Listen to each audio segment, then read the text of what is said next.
പെരിങ്ങോട്ടുകര ശ്രീ ആവണങ്ങാട്ടുകളരിയിൽ നവരാത്രി വിജയദശമിയോടനുബന്ധിച്ച് സർവതോഭദ്രം കലാകേന്ദ്രത്തിന്റെ നേതൃത്വത്തിൽ വിവിധ പരിപാടികൾ അരങ്ങേറി. ശാസ്ത്രീയ സംഗീതം, പുല്ലാങ്കുഴൽ, കഥകളി, നൃത്തവിഭാഗം, ചെണ്ടമേളം എന്നീ കലകൾ അഭ്യസിച്ച വിദ്യാർത്ഥികളുടെ അരങ്ങേറ്റം നടന്നു. വിജയദശമി ദിനമായ ഒക്ടോബർ 2 രാവിലെ വിശേഷാൽ പൂജകൾക്ക് ശേഷം അഡ്വക്കേറ്റ് AU രഘുരാമൻ പണിക്കർ ഭദ്രദീപം തെളിയിച്ച് വിദ്യാരംഭത്തിന് തുടക്കം കുറിച്ചു. നിരവധി കുരുന്നുകൾക്ക് ആദ്യാക്ഷരം പകർന്നു നൽകുന്ന എഴുത്തിനിരുത്തൽ ചടങ്ങും നടന്നു.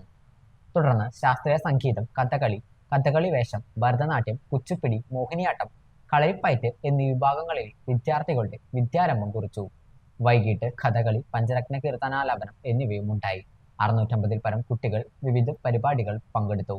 ചടങ്ങുകൾക്ക് advocate AU Rishikesh Panicker, Rahul Panicker, Kalakendram principal Kalanilayam Gopi, vice principal Kalamandalam Narayanan Embranthiri എന്നിവർ നേതൃത്വം നൽകി.